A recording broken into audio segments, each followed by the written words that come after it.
Who Dat, and welcome to another amazing episode of the Who Dat Dish podcast, everybody. This is episode 30, of course, and our first postseason episode. As always, I'm your co-host, Tyler Raymond. What's up, everybody? I'm also your host, Dayton Brown. Welcome to the playoffs. This is the very first podcast episode here at the Who Dat Dish podcast, taking place previewing a playoff game for the Saints. We are very excited to be bringing you coverage of your favorite team. Of course, that is the New Orleans Saints. We have another amazing episode in store for you tonight. We'll be taking a look at their first matchup in these playoffs against the Carolina Panthers, and we'll be discussing what's going around the rest of the NFL playoffs, including some of the AFC, and then we'll get to your fan questions regarding the game and other Saint stuff that we weren't able to get in the last episode, which, if you haven't listened to that last episode, you should. Episode 29. We talked about the Tampa Bay Buccaneers and New Orleans Saints matchup that ended the 2017 regular season for the Saints. But we have a very special guest to introduce. He is actually the first member from another fan-sided site to be a guest on the show. Been a long time coming, but we're glad to have him on. He is the site expert for CatCrave blog. You can find them on Twitter at CatCrave blog. They cover the Carolina Panthers for fan-sided. Great articles on there. He's a hard-working guy. Brandon Scott, welcome to the show. How are you, Brandon? Woo. I'm doing good. I appreciate it. Thank you guys for having me. Yeah, of course. Thank you. Like I said, it's been a long time coming, having somebody else on from Fansided. How long have you been with Fansided, with CatCrave blog, and how are you liking it? I've been with Fansided and CatCrave for about 2.5 years. This is my, second complete season with the Panthers, and it's great. I've enjoyed everybody that I've worked with there and everybody that works for Fansided, and just to get to meet, fans of other teams through the network it's been a good experience. Yeah, it's awesome. Fans of other teams, and you get to meet some fans from your own fan base that you wouldn't have ever thought that you would meet. We've experienced that as well, and there's just so many great people out there, both ends of the stick, which is what Fansided has opened up the doors for Tyler and I as well, and we've experienced that too. So I'm glad you have as well. Tyler, how are you doing? I'm well as always. How are you, Dane? I'm good. Not as much snow as you up in New York. Yeah, unfortunately. Yeah. You guys got like inches and inches of that. Oh, That's great. New Hampshire was like negative 100 degrees too. That's wild. That was pretty. Or like with the wind chill on top of a mountain, it was like negative 100 degrees. Jeez. Wow. It's not fun. They like froze their eyelashes. That was crazy. We should move down to Louisiana. Yes, I know we need to go to Louisiana. When I was in Disneyland in New Orleans Square, biting into a beignet, I knew I had to move to New Orleans. Before we jump into topic one, I just want to quickly go over no articles of the week for this episode. However, I am working on a Tale of the Tape type article right now for whodatdish.com. If you're a Saints fan and you're not living there, you should be. It's a great site that we write for. Of course, part of Fansided. It's just going to talk about the statistical comparisons between the two teams, the Saints and the Panthers, see who has what advantages where on paper. So be sure to look for that. Other than that, it's been a lot of Roy Anderson, our site expert, pumping out some great articles to get you geared up for this game. And that's what we're going to jump into right now. Panthers at Saints preview. It will be in New Orleans tomorrow at 3 p.m. New Orleans time, Central Time. The Saints look to be playing their division rival, of course, the Carolina Panthers, for the third time this season. It's going to be obviously an exciting matchup. If the first two games go anything like this one, it'll obviously be in New Orleans' favor, but I have a feeling this will be a little bit different because it is the playoffs. And again, this is the Saints' first time being in the playoffs since 2013. This is the first time for the Panthers since 2015 when they made it all the way to the Super Bowl. Brandon, we'll start with you. Got a question for you. In general, what are the biggest things to look out for in this playoff game? You got any keys to this? Anything to really watch for in this game? Yeah, I think just judging from the first two matchups, I mean, obviously, like you touched on, it's going to be different because this is it. This is the playoffs. But in the first two games, the Saints really ran all over Carolina, as they have done many other teams this season. But Carolina's defense, ranks. They were first in the league at one point during the year. Right now, I think they're third as far as rush defense. But New Orleans was able to. They got 149 yards, I think, in the first game and 148 in the second game, by far much more than any other team the Panthers played all year.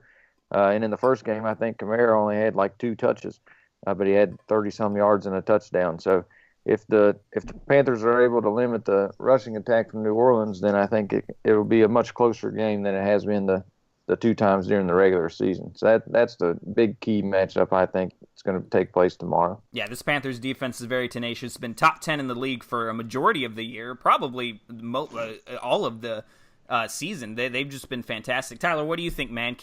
Big key to the game, big thing to watch for? Depends on are you talking about the Saints side or the Panthers side? Give me both. Give me whatever you're thinking, man. Look out for, I think the Panthers are going to try to stop the Saints running game. As weird as that sounds, the Saints would actually be, for the first time in years, a team that would run first, then pass, But, yeah, I think the Panthers, as weird as it sounds, are going to try to beat Drew Brees by making him throw the ball. But actually, I've got, Dane, did you give your answer to yet, or no? No, go ahead, man. It's all you. Okay, after that, I've got a question for Brennan here. But what about you, man? What do you think? So I think overall the key to the game, the obvious key to the game, is going to be Ingram and Kamara against this really good linebacking core of Carolina. Again, they've had a very tenacious D all year.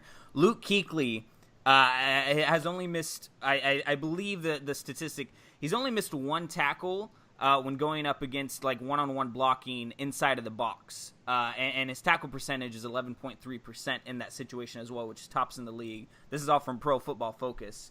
And that's spectacular. Luke Kuechly has been amazing, especially against the run. It's also going to be interesting to see how they cover Kamara because they've had some trouble doing that in the passing game. And we saw that against Tampa Bay last week too. Even if you put your best linebacker on Kamara, he's going to try to find this mismatch, and so is Sean Payton with the play calling. But Luke Kuechly in a playoff scenario, Thomas Davis, the veteran, it's going to be very interesting to see that. But for my X factor for this game, I think it's going to be Ted Ginn Jr. for the New Orleans Saints at least. Are we going to be able to find big plays down the field for him? Are we going to be able to exploit some blown coverages if those end up happening? Is Drew Brees going to be able to have those passes on mark, on target to Ted Ginn Jr.? Because we saw him miss a throw last week to Ginn that could have at least tied the game if that turned into a touchdown, which it would have been if the pass was right. So max factor is going to be Ted Ginn Jr. Will we be able to get big plays down the field? I think that's going to be really important. Tyler, you got another question? Yeah, I've got a couple for you, Brennan, actually. So the first one is, obviously, the Saints know the Panthers pretty well, but Saints fans don't know a lot about the Panthers. We don't follow the team exclusively, so this is why I wanted to ask you this. So when you take a look at the Panthers, obviously there are a lot of exciting things about them. You have Cam Newton, of course, when he's really good. He has his MVP form, almost like Superman. You have Christian McCaffrey, who's basically Alvin Kamara. He has that playmaking ability. You guys have that amazing front seven. I want to ask you this, Brandon. What are you looking forward to most about this game for the Panthers, and what do you see being the strong point of your team going into tomorrow? Well, I guess what I'm looking forward to most is seeing Cam Newton and how the offense responds. As you said, when he's on and he's playing well, then he's like the MVP that he was in 2015. But then you have performances like he did last week against Atlanta, which just, as a fan and just watching the games, it makes you feel dismal because you're like, how's this team won 11 games and then they put up a performance like that, or like the game at Chicago? How did this team lose to the Chicago Bears? But it seems like when he's had those type of games that a week later he always bounces back and he's always lights out. And so if that pattern continues, then, he should be set to be good to go tomorrow. So I'm excited for that. I'm excited to see how the offense responds against New Orleans. And then what was the second part of that? Just what are you looking forward to most during this game, and what do you see as your main strength? Like, what are you guys going to use to propel yourselves against us tomorrow? Right. I think, obviously, the strength of the team all year long has been their defense and has been that front seven. And in order to be successful, I think they're going to have to get pressure on Drew Brees, which was something that they really weren't able to do in the first two matchups. I think Brees has only sacked like 3 times in the 2 games. And so if the front seven can get pressure, then I think that'll disrupt the Saints passing game. You mentioned or your partner mentioned Ted Ginn being the X factor for New Orleans. Obviously, he can be, with just his speed. He's a game changer. He was in Carolina before this season, and so, we got to see a lot of that and how he can affect the game. And so, if the defense is able to get pressure on Breeze and disrupt their passing attack and as well as contain the run, then I think that's obviously going to be what they need to do in order to compete tomorrow. TGIF, Ted Ginn is fast, and I'm glad that we were able to sign him because, we got him from you guys, as we did AJ Klein, who is unfortunately going to be out for this game against us. I believe he's going to be out for all of the playoffs, no matter how far we go. And he was a good middle leader for us. So, Cam Newton has definitely had an up and down season. He has games where he has a passer rating of over 100, and then the next game it'll be at like 70 or 75. And 22 touchdowns, 16 interceptions, not the ratio you're typically looking for. But he also led your guys' team in rushing. He had 754 yards and 6 touchdowns, so 28 total touchdowns on the season. Really impressive. He's been able to find ways to win you guys. So even though he's been the reason for you guys losing, some games, like you said, Chicago, that you guys shouldn't have lost, he's also been the reason you've won some games. So that's just from looking at it from another team's perspective. I'm a fan of another team. Looking at it from the outside, that just got to be frustrating, but also it's got to be, we're putting everything on Newton, and we know how successful he's been in the past. So that's obviously, for Panthers fans, probably a lot of mixed emotions when it comes to Newton and his performance in the overall couple of seasons for you guys. Tyler, did you have another one, Tyler? Yeah, actually, I did. Go ahead. So we talked about the good, but Brandon actually wanted to cover the bad a bit, if you will. So obviously, you guys, the Panthers, although they've been really good this year, they tied the Saints as far as the record goes this year, 11-5. If it weren't for the Saints, beating them in the regular season, you guys maybe would have had the division. But you guys have also struggled at times, like many NFL teams this year. So there's a saying that I go by sometimes. Me, the metaphors and sayings, right? But you're only as strong as your weakest link. And Brandon, I wanted to ask you, what would you say the weakest link of the Carolina Panthers right now is for that team? I would say the weakest link is, without question, the defensive secondary. And while last year, they were abysmal, they had 2 rookies starting out there on the outside. And this year they have been dramatically improved and much better. But still, especially on that side of the football with the defensive front and the linebacking core, it's hard to be top part of the defense unless you're just going to be exceptional. But with the back end play, with Kirk Coleman, Mike Adams, and then you got James Bradbury on one side and the other side with Darryl Worley now.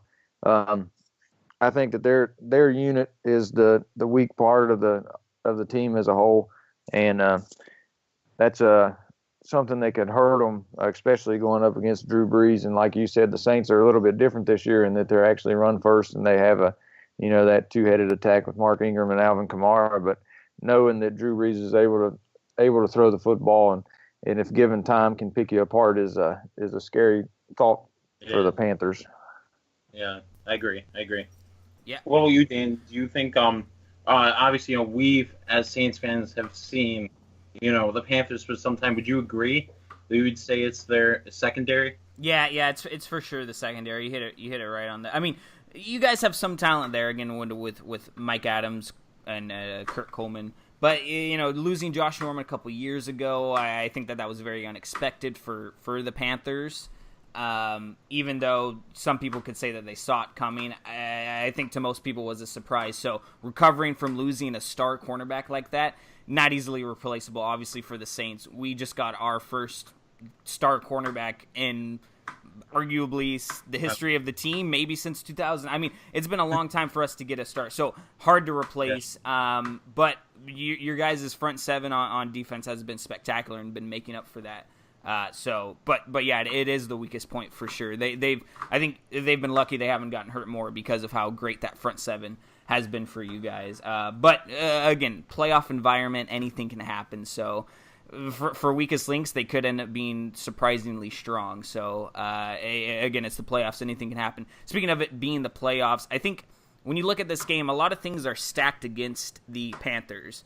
You guys are 7-point underdogs. You're going on the road to face a team that you're 0-2 against in the season, in one of the most raucous stadiums in the league. You guys are coming off of a loss. Both teams are, but you guys are as well. So there's no really true momentum on either side in terms of winning. But the Saints do have you could argue they have a higher morale because we did win the NFC South. So it just seems like a lot of things are going against you guys. How does the team, how do even fans, when you think about this game, how do you guys prepare going into such an environment like this where everything is stacked up against you? Do you think Panthers are going to be able to thrive in this situation? Do they like having those chips on their shoulders, or do you think it might be their downfall? No, I think that this team in particular definitely thrives under pressure, and throughout the entire year has dealt with what could be considered distractions both on and off the field. And it started as early as back in training camp. Days before training camp was supposed to kick off, they announced that they're going to get rid of the general manager, Dave Gettleman. Yeah. They part ways with him. And it was just kind of like foreshadowing for the season to come, because it seems like all year there's been some type of controversy or some type of issue that comes up. And through it all, Coach Ron Rivera has gotten this team prepared to play.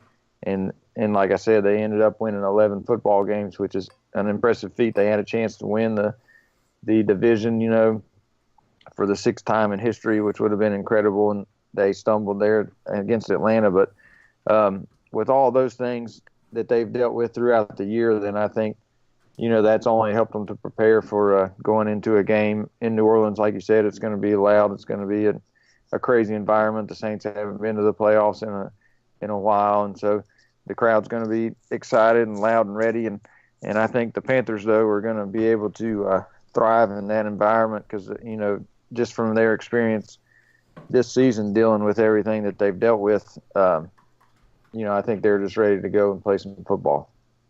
Awesome. Yeah, that is awesome. I agree with you, man. I agree. I've got one more quick question I wanted to ask you. I don't know if Dana has any more for you, Brandon. I got one more. Okay, cool. So obviously, what the Saints can do with our two-headed running back tandem, especially with our rookie Alvin Kamara. But no one's really talked about what the Panthers have been doing with Christian McCaffrey. I wanted to talk to you a bit about that. How have you guys found success with Christian McCaffrey this year, and how do you expect the Panthers to use them during the playoffs? Yeah, I think that a lot of people, when he was drafted, they were skeptical about how he was going to be able to impact the offense, and everybody talked about if he was going to be able to run within the tackles and that type of thing. But all season, I think they've used him in a way that has affected the game to their advantage. He's proven that he can run the football within the tackles, but he's also been an excellent check down option for Cam Newton, and that's something that he's not really looked at in the past. He's always, his criticisms against him have been that he holds onto the ball too long, and then he thinks he can do it with his legs. And it feels like this season with McCaffrey there that he's able to check it down, get it to him, and then let McCaffrey go make a play. So not only that, but like I said, his impact on the field. Opposing defenses know what Christian McCaffrey can do, and they've used him in such a way that when they put him in motion or depending on whether he's lined up in the slot or he's lined up in the backfield, defenses have to account for that, and you can see that watching the games. Defenses will shift, and he'll open up actually plays for other players or when they get the ball just because of defenses accounting for what McCaffrey can do. So he's his numbers, may not be as good as Kamara's, obviously, and they may not be that great, and people may still be skeptical of why the Panthers drafted him. But I think that as a component to their offense and the way they're using him, that he's been a definite benefit to the Panthers this season. I agree. Yeah, I agree 100% too. I got one more question. I'm actually going to start with Tyler on this one. Okay. Who do you think on Sunday, who's going to be a bigger threat to the Saints? Is it going to be Greg Olsen, big mismatch tight end, or is it going to be Devin Funches, their leading receiver? Who's going to be? I'll start with Tyler. Who do you think is going to be a bigger threat to us on Sunday?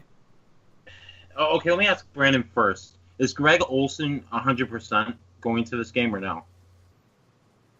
I think that he is 100%. Yeah, you gotta go. I think he's good.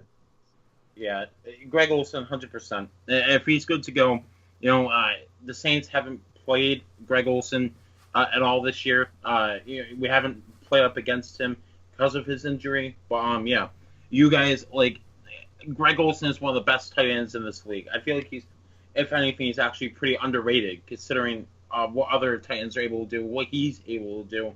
It seems like whenever he's on the field, he's almost like that Jimmy Graham, Rob Gronkowski kind of player where Cam Newton always knows where he's going to be. So I have to Greg Olsen. But what about you guys? What do you think? Yeah, I'd say Greg Olsen. What do you think? I mean, only because I feel like Devin Funchess and Marshawn Lattimore are going to be going at it all game, and I'm going to prefer Lattimore in that. And Greg Olsen is, like I said, just such a mismatch nightmare. And we got two essentially backup linebackers playing in this game, starting for us. What do you think, Brian? Yeah, I agree with you guys 100%. And I was going to say that too about Lattimore. Lattimore didn't play Carolina, either game during the regular season, but with the wide receiving core that the Panthers are going to put out on the field, obviously I feel like Lattimore is going to shadow Funchess wherever he goes, and so that's going to really impact Funchess' ability to be able to make plays. And so I think that between those two in particular, that Greg Olsen is going to be the biggest difference maker there. Yeah, I like it. I like it. Yeah. So we've got some amazing questions that we have to answer, guys. So I just wanted to first put out a quick shout out to everybody who sent us these questions. Another quick shout out to our Twitter account at the WDD Podcast. That's where you can send us questions, and we will be using those questions for future episodes. So make sure to do that. I'll kick us off. We've got some from Twitter, some Facebook, and we made sure to save all the great questions correlated to the Saints-Panthers game for today. So I'll start off with this one. It's from my good buddy Jake White. His handle is at TrueHoodat12. His question is for all you guys. What's the biggest key in the Saints-Panthers game? So, of course, for Brandon, that'll be a biggest key for the Panthers, to beat the Saints. For Dayton and I, that'll be for the Saints, the Panthers, vice versa. So let's start off with you, Brandon, because you're a guest. What do you think is the biggest key, the biggest X factor for the Panthers in this game tomorrow to beat the Saints? Well, like we talked about early at the top of the podcast, the stopping the Saints running game I think is going to be key. But as far as for Carolina, I think offensively they're going to have to get production from some guys that you may not have heard of. I think that they're going to have to get production from other wide receivers besides Devin Funchess. That Greg Olsen's going to be on the field for the first time, but he's probably likely going to draw maybe double teams with Lattimore shutting down Funchess. And if that's the case, then you've got to look at another wide receiver, whether it's Brenton Burson or Russell Shepard or somebody on the outside to step up and make some plays, because you figure they're going to leave a linebacker in to spy Cam Newton, and it's going to be somebody on the outside, or McCaffrey could come out with a big day and really change the game tomorrow. So I think some production from somebody unexpected is what Carolina needs in order to be successful. Yeah, a good point there. What about you, Dan? Yeah, what do you think is the biggest key? Like I said earlier, it's going to be us getting the big plays down the field, and we kind of highlighted that as well when we talked about the weakest link for the Panthers being their secondary. Are we going to be able to exploit that? Not just with Ted Ginn Jr. I do think that he's the most important factor there. But Michael Thomas, are we going to be able to get some one-on-one go routes with him, or even some great post routes that we can get him open? Or can he go one-on-one and slant and have 80 yards after the catch or whatever it may be? So that's going to be important to getting big plays down the field, exploiting that. That's the main key to the game for me. I agree. I wish the Saints as a whole this season had more plays downfield, but what are you going to do, right? Right. For me, it's funny. I'm actually I'm going to go tangent a bit from what you said, Dayton. I'm going to say, despite all the big plays I wish we had, that it would be nice if we had. I'm going to say stay with the consistency, and here's why. Mark Ingram is your ground and pound kind of guy. He's your big guy that's going to keep the chains moving. And I think if the Saints sputter it all, if the engine doesn't start for the offense right away, just keep giving the ball Ingram. We know what Kamaro's going to do. But I think sometimes, we almost lose sight of where Ingram is, on the field. And so, yeah, I think mine would just be, give it to Ingram, like keep it going. That'll be mine. But the next question I've got for you guys is from Dayton. You know him very well. Is our good buddy Charlie, Saint Charlie on Twitter. What's up, Charlie? Shout out to you, man, Charlie. We love you, dude. But he asks, how do you see the loss of Klein versus his old team affecting this Sunday? Dan, let's start with you. Yeah, like I said a little bit earlier, that is going to be, I think, is going to be an issue for us. Even though Manti Te'o has been playing great in his place since he got put on IR, being that man in the middle of the field in a playoff game, it's just a big responsibility. And Manti Te'o hasn't really been in that situation before, and essentially neither has Klein. I don't think. Correct me if I'm wrong, Brandon, if you remember correctly. I don't think he ever started a playoff game for the Panthers. I know he played in some, but I don't think he ever started because of Luke Kuechly playing in his spot. So I don't think he's ever started a playoff game, but still, he's had more experience than Manti Te'o. So I do think that's going to affect us. And obviously, we got gashed up the middle last game against Tampa Bay. And we even did that with Klein in. So weakening that is never a good thing. So I do think that is going to affect us quite a bit in the game, especially when it comes to the run game, trying to stop Stewart, trying to stop Cam Newton from scrambling, and picking up, some first downs by running up a wide open middle because we have a missed or a blown assignment. So I do think it'll affect us quite a bit. What do you think, Brandon? Yeah, no, I would agree with that. I think you're right about Klein, and he was a great player here in Carolina, and no doubt he wanted to go and start somewhere. And obviously, with Luke Kuechly in the middle, he wasn't going to do that here. And so he's been a great asset to you guys. But yeah, I think you're going to miss him, like you said, and especially with Cam Newton. If he drops back to pass and doesn't find anything open, he's obviously going to try to run. He led the team in rushing this year, and so that's going to be an issue, just like you mentioned, for you guys tomorrow. Yeah, I think it's going to be huge too, guys. The thing is, like with me, Brandon, I'm curious to see what you think. Which linebacker would match up best against Greg Olsen. Same for you, Dayton. Not that I can't remember off the top of my head if Klein would be the linebacker that would guard, that would go against, Olsen, but because we have the Carl out too, and that's what's slower, I just don't know he's gonna be wide open, Olsen, the entire time. I think the combination of the Vaccaro and Klein injury is what's gonna kill us more than anything. Is because that's essentially two guys who, yes, can match up somewhat well against Greg Olsen and at least stop him from being targeted as much. But he's going to be going up against most likely a slower Manti Te'o. Craig Robertson a little bit slower too. So I feel like Olsen might have a heyday because of those two guys being out. I still have confidence in it, somewhat little confidence in Te'o and trying to stop Olsen, but I think that's going to be a killer for us, and just because of how talented Olsen is overall. Yeah, and the thing with me is I think maybe if the Saints play, not that they don't play smart, but maybe if the Saints wanted to, almost like treat this game like a chess match. I'm curious to think what you think about this, Brandon, but maybe the Saints bring down Marcus Williams or bring down Von Bell to help maybe double team. Because you figure if you have whether that be Te'o, Robertson, or even Maudie, you have Maudie in there or somebody, then you have a safety along with that linebacker to help double team Olsen. Maybe it makes it a little bit harder. Who knows? But what do you think about that, Brandon? How is Olsen done in like a double coverage? I mean, is he still that impact player for you guys, or what do you think? Well, that's kind of what I was talking about earlier when I mentioned that I think it's going to be somebody that you haven't heard of that needs to come out and make some plays, because I do think that the Saints, especially with Klein out, are gonna have to do that. They're gonna have to double team Olsen and they're gonna leave Lattimore over there with Funchess, and when they do that, it's just gonna depend on whether Newton's gonna run or whether he can get it to a wideout in Russell Shepard or Brenton Burson or Kalen Clay, and one of those three guys maybe has a big day that it's something nobody expected, but they're gonna have to do something in order to move the football tomorrow and to be successful. But as far as Greg Olson, he's a great player. Double team, no double team. He's going to hopefully find ways to get open. And he and Cam Newton obviously have a rapport with one another. And, Olson had 3 back-to-back 1,000-yard seasons. He's somebody that Cam Newton relies on, somebody that he looks to, and somebody that he trusts. And so I think if Olson double teamed or not says, "Give me the football," then that's what Newton's going to try and do.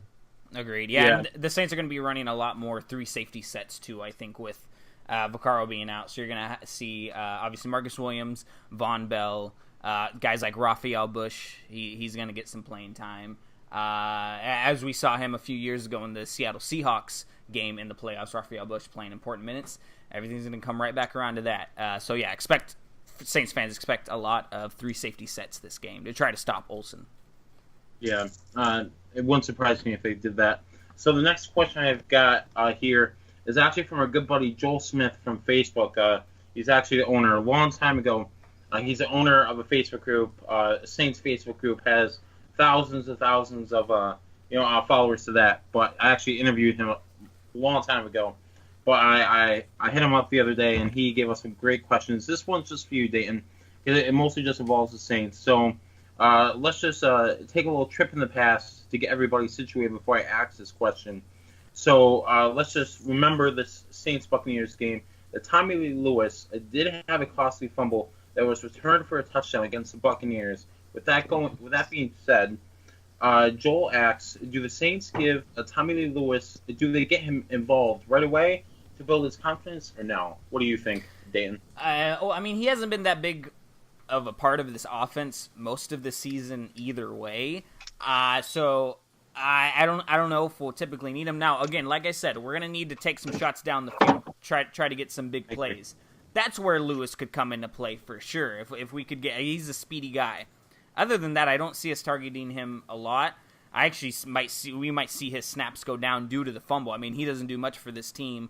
One of them is punt returning, and if you fumble in a crucial moment like that, coach is going to take notice, and they're going to kind of cut your minutes down, so to speak, a little bit. So I'm going the opposite direction. I don't think he'll be used that often unless we have some trickery play that gets him wide open for a touchdown. Other than that, I don't really see him getting involved. Yeah. Is that yeah? So it's funny. I'm gonna actually go a little bit in defense, but for the most part, I agree with you. The only in defense of Tommy Lee Lewis I have right now is that one, he still made the team despite everything, the off season, everything going forward. He made the team. And especially after everything happened with you had a bunch of different players, punt returning, kick returning. He still made the team, so that's good for him. Right. And the other in defense form is that Drew Brees likes to spread the ball around. He isn't the type of quarterback that just gets too reliant on one specific player for the entire game. Because obviously, defenses can recognize that, and maybe that leads to more interceptions. But for the most part, I agree with you, though. I just think the only way that I think, that Tommy Lewis will get involved is if Drew starts spreading the ball around and he sees a couple snaps and gets a couple balls. Maybe it won't be much, but who knows? So this next question I've got, this is actually our last question before we segue into our score predictions. So this one is for you two, Brandon. I'll start with you, actually. So for those of you at home who are listening who didn't know, the Saints treated a couple weeks ago when they played the Falcons and won like a playoff game. The dome was rocking. It was very loud. It was insane. The fact that, you could probably hear fans screaming from down the street in New Orleans is an understatement, to say the least. But, so, obviously, this is a playoff game now for the Saints against the Panthers. Let's start with you, Brandon. How do you think the fans and the crowd noise will impact this game? Do you think the Panthers are already prepared? Do you think they have any strategies in mind to offset the loudness of the crowd? What do you think? Yeah, I think it's something that they've definitely been preparing for the last couple of days at practice. They've practiced inside Bank of America Stadium, which is different. And they said that they were, piping in some crowd noise. They're trying to create the environment like they're going to get when they go inside the dome, which is obviously can't be duplicated, but it's something to help prepare. And it knows, let you know that they are expecting it to be a rowdy environment and a loud environment. But one thing that I would say in regards to that is Carolina for the season and really since Ron Rivera's been there, they're really a ground and pound type team, and they like to extend and go out and have, drives last 10, 12, 14 plays before you get points on the other end. And I really think that in order to be successful tomorrow, they really need to take some chances early, and they can't have those long sustained drives because that's just going to keep the crowd up. You have 3 or 4 third downs in a row, converting those with the crowd noise and everything else that's going to be happening on early in the playoffs with between the two teams is going to be extremely difficult. But if they can take a shot early, try to go downfield, try to score early, get some points on the board, and kind of take the crowd out of it, that'll be of great benefit for the Panthers throughout the rest of the game. What do you think, Dan? Do you think, obviously we know at this point what the Saints, are getting themselves into, how big of a game this is for them, haven't been back to the playoffs since 2013, everything, that's riding for us. We can't just be one and done. How do you think the noise is going to affect the game, Dayton? I want to hear your thoughts. Yeah. Well, this game is going to be a chess match unlike any other. So everybody's going to have to be on their toes, and being distracted by crowd noise is so easy in such a big game underneath the lights. Obviously, these guys are professionals, but the playoff environment is just something special, and sometimes guys get caught up in that moment, especially when it's loud and it's hard to hear some guys. So that's going to be really important to have everybody focused on the game instead of being distracted by the crowd noise, because one missed timeout, Sean Payton not being able to get that timeout in, or Ron Rivera not being able to communicate with the referees, or not being able to communicate with Luke Kuechly and blowing some type of coverage because of how loud it is, or guys being distracted by how loud it is and not executing this whatever trick play they're trying to surprise, and then it just gets blown up. Stuff like that really, really factors in a playoff game. So, yeah, and I'm also with Brandon, too. The Panthers have a chance to control the crowd noise and keep the stadium quiet if they're able to execute and play their game. And their defense is good enough to I do that against almost any team in the league. And the Saints are not excluded from that conversation. So the defense is able to shut us down, get that crowd quiet, and won't even be a factor. So that'll be interesting to see. But, again, it'll be a big effect on the game due to how big of a chess match this is. Yeah, I agree with you. I think, it's funny. I think, at first glance, Ron Rivera doesn't seem like it, but I feel like if this wasn't his job, he'd be a professional chess player. I feel like him and Sean Payton are always, I wouldn't say going at it, but they're always, those two type of players. It's almost like, it's like a mind war with them kind of thing, Yeah. And I think they're always the type of guys that, are always trying to figure out the next head coach's move or the next move for the offense, the defense, and that'll be fun to see, though. And it's funny. I guess we'll segue right into our score predictions, because Joel's last question was he wanted to know the percentages of what we thought of defeating the Panthers for the third time. But I think what a better question to give him for Joel is what we actually think of how the game's going to go. So let's start with our guest here. Brandon, what do you think? Do you think the Panthers pull this one out?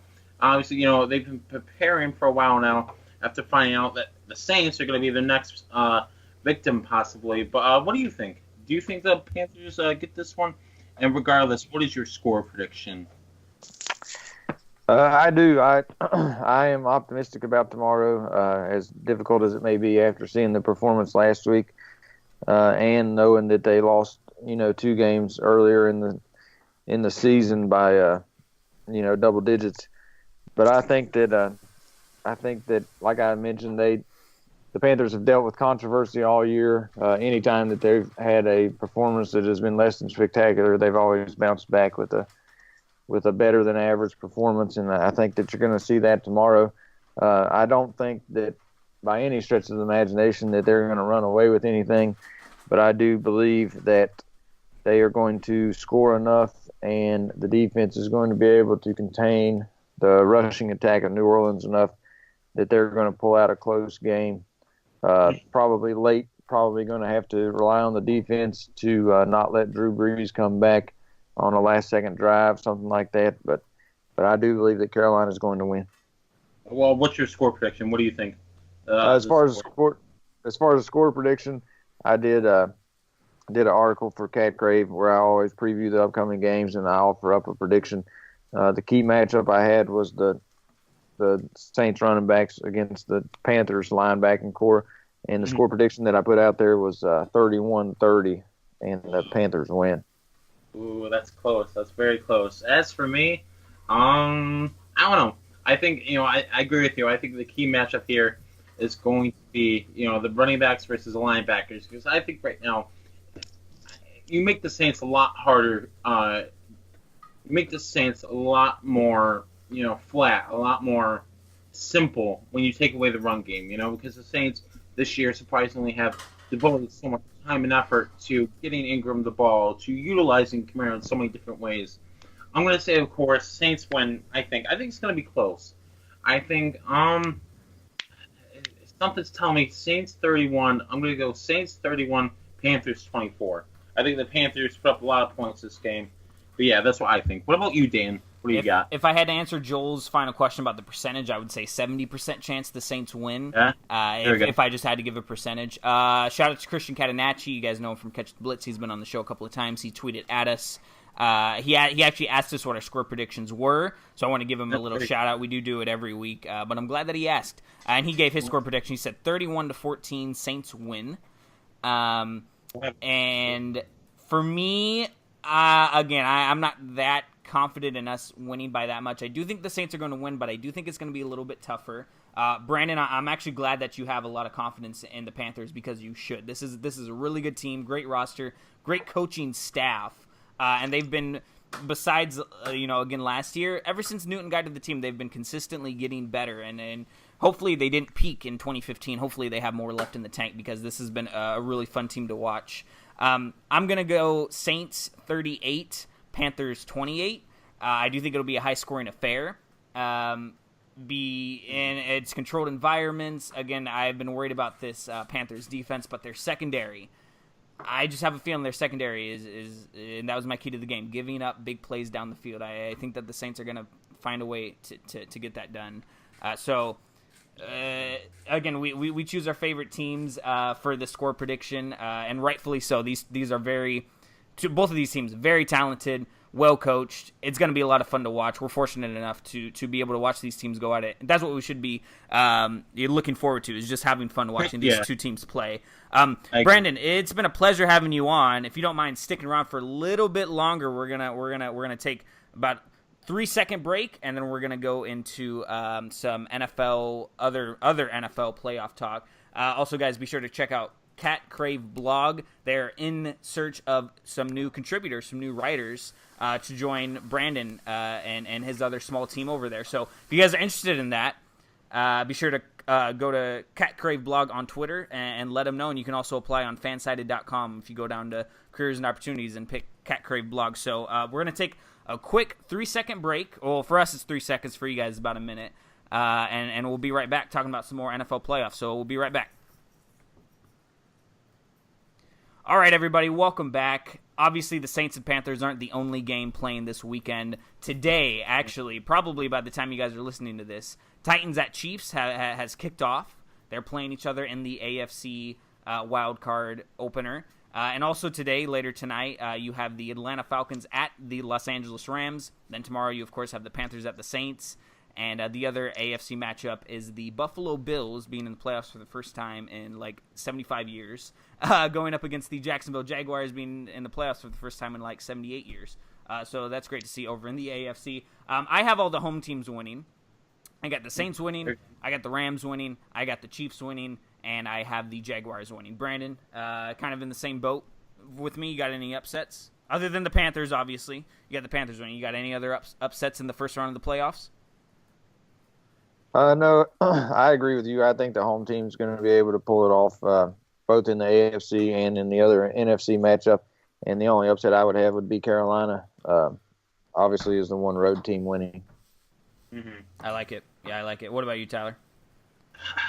Is it me or like is this? I feel like this is the weekend where unfortunately the Falcons beat the Rams and they go with the Eagles, and we get stuck playing the Vikings. I can see that happening. I can see that, and that yeah. I don't want to play Minnesota in Minnesota in the playoffs. I think that they're a really good team. I wouldn't mind playing Philadelphia. How about what about you, Brandon? Who would you rather play if you're Carolina? Like, if you guys beat the Saints, who would you rather play? Philadelphia with their backup quarterback, or are you thinking maybe Minnesota? Who would you guys rather play? No, I would say if we could pick, we played both Philadelphia and Minnesota during the regular season, and they beat Minnesota, but it was in Charlotte. So I would rather go to Philadelphia and play them again with their backup quarterback as opposed to going to Minnesota and trying to win there. I like it. Minnesota's really tough right now. Yeah. It's to be honest with you, if the Saints beat the Panthers, which is already going to be tough enough, even though we're home, if the Saints beat the Vikings, it would be a miracle. Because believe me, right now, I don't. If there is a train with Saints fans on it that think the Saints are going to the Super Bowl, I can't think of how many there must be on that train. Because right now, I don't see many people taking the Saints to beat the Vikings if they play them. That's just me. Yeah. But the NFC is a much tougher road than the AFC. Again, you have the Bills, led by Tyrod Taylor, the Jaguars, led by Blake Bortles, the Titans, who can barely gain 10 yards, the Chiefs, who have been absolutely just a roller coaster. I mean, they had a dud in the middle of this season. They had like a 4 or 5 game stretch where they looked like one of the worst teams. They lost to the Giants, and somehow they make the playoffs.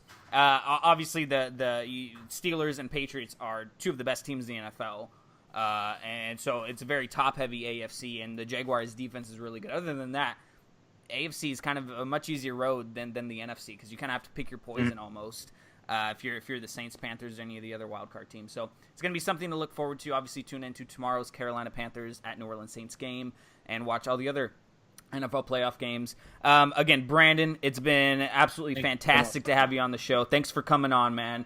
Plug away at any of your social media that you want to, obviously at CatCrave blog on Twitter. Anything else you want to plug away, go ahead. It's your time, man.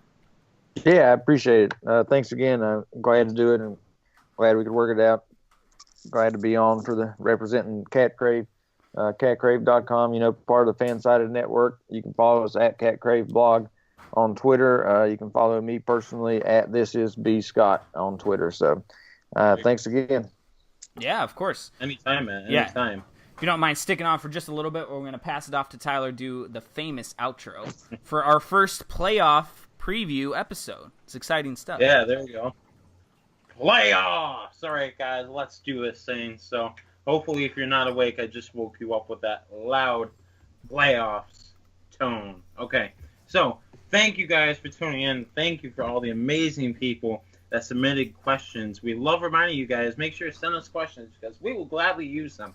We love hearing from you guys. We love responding to you guys, especially now that the Saints are in the playoffs. Hopefully they continue down this path for more weeks to come.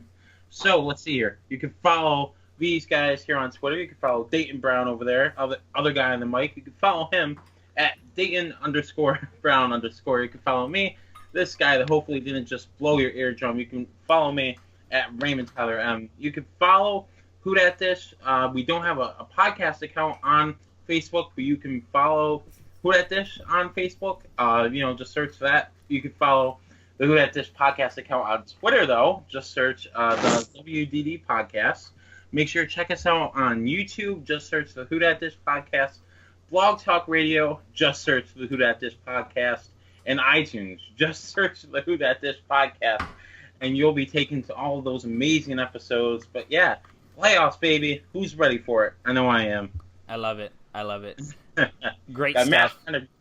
Again, thank you everybody so much for listening. If the Saints end up winning tomorrow, we will be having 2 episodes next week. I mean, regardless, we're going to have 2 episodes. But if they win, the 2 episodes next week will be reviewing the game and then previewing their next matchup, whether it be against the Eagles or the Vikings. And then if they do somehow, or not somehow, but if they do fall to the Carolina Panthers tomorrow, then we will be doing a podcast, obviously reviewing the game, and then we will also be having just a recap podcast of the entire 2017-18 season, what we think will happen in the future. And then, so whenever the Saints lose or if they win the Super Bowl, whenever that happens, our last podcast of the season will just be recapping the 2017-18 season, what happened, and then kind of previewing what's going to be going on in the future for the Saints. Then we'll be taking a little bit of a hiatus until the draft. So just want to update you guys on that. We've had so much fun. So again, thank you for listening to this one. Thank you to Brandon, Scott for coming on to the show today. It was great having him.